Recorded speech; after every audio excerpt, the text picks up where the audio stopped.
Hey, you are listening to Medica Talks, which brings to you all the exclusive healthcare industry news, views, and opinions from across the world. Hello, listeners. I'm Urvashi. Today, we will discuss how lifestyle changes are increasing heart diseases with our expert Dr. M. Wali. Hello, Dr. Wali. Welcome to our podcast for patients, caregivers, and healthcare professionals at Medica Talks. Sir, could you please introduce yourself to our listeners? I am Professor Dr. M. Wali. I'm Senior Consultant in the Department of Medicine, Sir Gangaram Hospital. Previously, I was physician to President Venkatraman, President Shankar Dayal Sharma, and Bharat Ratan President Pranab Mukherjee. I have enjoyed innings with these three stalwarts and learned a lot of things. The only thing which I would say that I had to do a zero-error job with them. Being physician to the president is a bigger experience than life, and I had done lot service, good service to them, and I have learned a lot during the tours with the presidents and attending VVIPs and everyday functions, speeches of these presidents, and by their family members. So I had a once in lifetime peculiar and wonderful experience with these VVIPs, and I'm probably one of those few doctors in the world who might have served three presidents. And in this bargain, I had to sacrifice a little bit for my family also, and I could not devote much time to my family. But this is not a smaller bargain, this is a big bargain. So I wish everybody a very happy life, and all the doctors for their best services to the mankind, as we are the best doctors in the world. Indian doctors are second to none in the world, and I wish everybody again a very happy Independence Day and the Azadi Ka Amrit Mahotsav, and the efforts done by our Prime Minister in this direction and the cabinet are praiseworthy. Thank you, Doctor, for the introduction. We are extremely grateful to have you as an esteemed speaker on our podcast channel Medica Talks. Doctor, how are changes in lifestyle causing heart diseases to become more prevalent nowadays? Changes in the lifestyle, especially of youngsters, are a big cause to worry because it is reflecting in the form of dangerous diseases. India has already become the diabetic capital of the world, and the increased consumption of the junk food and lack of sleep and lack of exercise and people having a lot of stress. At the top of it is smoking. And these all factors are giving rise to increase in the cardiac diseases, are also associated with dyslipidemia, diabetes, fatty liver, what we call as the metabolic syndrome.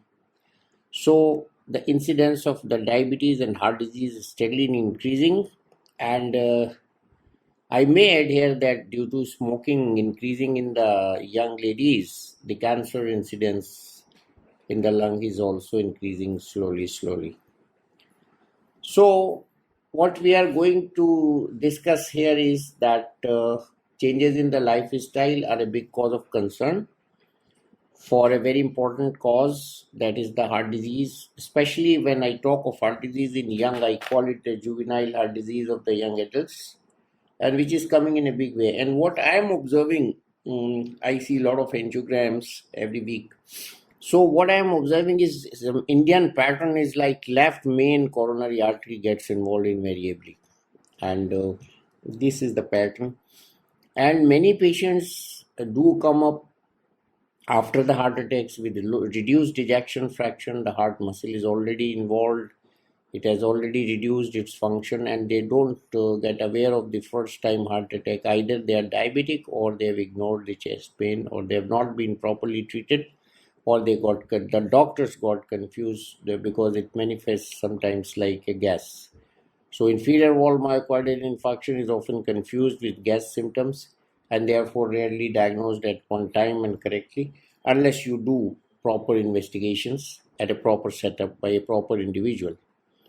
Now, when we talk about these lifestyle related diseases, the problem is that there is no supervision now in houses on the young children, and they get junk food. It is just a phone call away. It has more of carbohydrate, it has more of fat also, and saturated fatty acids and less of protein and nutrition. It carries also more of salt in their bodies. Coupled with that, they have become sedentary, especially after COVID. A lot of people have left exercise. They have been exposed to steroids, no need to mention. Then in gym, when they go, they do less cardio in the gyms.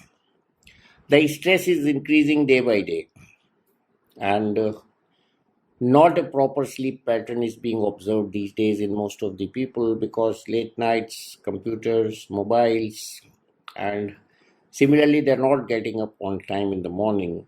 At the top of it, liver disease, dyslipidemia, hypertension. I mentioned smoking, alcohol, and stress. All this adds to the increased incidence of heart disease, sudden deaths, myocardial infarction. We have lost many youngsters, including TV anchors, very recently. What are the diagnosis and treatments for heart diseases? Now, if you talk about the changes, we have progressed. When I was a student, the ultimate cardiac treatment was prop up oxygen, in some cases digoxin and diuretics, which were available, not even furosemide. And we used to treat patients of heart attack like this in emergency. At that time also, we used to be very careful. And morphine was the drug available for reduction of the chest pain. Now, starting from ECG, we have developed many techniques like angiography, computed angiography, and we have various forms and modalities of stress test, stress echo. Even those patients who cannot walk, we do their myocardial imaging either with exercise or without exercise. So, myocardial perfusion scans, cardiac MRIs, and everywhere these facilities are available in large cities, and we correctly evaluate. We have echocardiography almost in every good clinic. So, the modalities of investigations and correct diagnosis, as I said in the beginning, they have really blossomed in such a way that we can make a perfect diagnosis. And as many of my senior colleagues say, we concentrate on these issues because heart disease is a preventive cause of death, preventable cause of death. It can be prevented, and I would therefore say that it's a big responsibility of all the young upcoming doctors to take care of their patients, to properly diagnose, to watch their weight, to watch their thyroid condition, to take the detailed history of alcohol intake, sleep, stress level, and to put this on one side of the balance, and on other side they should balance the investigation whatever is necessary. We have readily available tests like troponin tests, and we have got CPKMB, and there are newer tests in this series also which can be performed. What are the latest technologies available in the healthcare industry? We can talk about a little bit of the valvular heart disease, which has made a big difference. Now, in elderly people, we are also doing TAVI, uh, trans aortic valve replacements. We have newer varieties of stents. We have newer varieties of cardiac valves. We have buttonhole bypass surgeries and whatnot. So, starting from the ECG till the cardiac transplant, we have a spectrum of modalities which can be performed on patients if they have facility, and Prime Minister has also done several good steps like reducing cost of stent, especially Mr. JP Nadda when he was health minister. And I'm very happy to say that Medikabazaar has ventured in the as a sole B2B hospital and medical supply company. You say anything, you demand anything, you ask for anything, and they have it at the most reasonable price. So Medikabazaar is a new venture, and I congratulate the Medikabazaar for providing service to the medical fraternity, be it a hospital or an institution or a big clinic. So, sir, what message would you like to give to our listeners? To my young cardiologists who are budding, I would say that there are no shortcuts in medicine. They should be very meticulous, starting from taking history up to the complete investigations and judicious use of medication and advices related to what we have talked, like lifestyle modification, prevention of smoking, combating the depression, and so on. We have all the modalities of treatment. We have advanced pacemakers, we have ventricular pacing devices. So, you name anything, we have it. And the most important thing today is that the medicine is a very responsible science. We have to be very responsible, and more stress should be on the prophylaxis and preventive cardiology. And we should educate people, and we should know more about preventive cardiology and rehabilitation also after acute cardiac events. And lastly, I would say that patient centric behavior of doctors, in which they have selfless behavior, would be the most ideal thing for tomorrow. And our doctors are still the best. We are doing the best service to the mankind, even in India and abroad.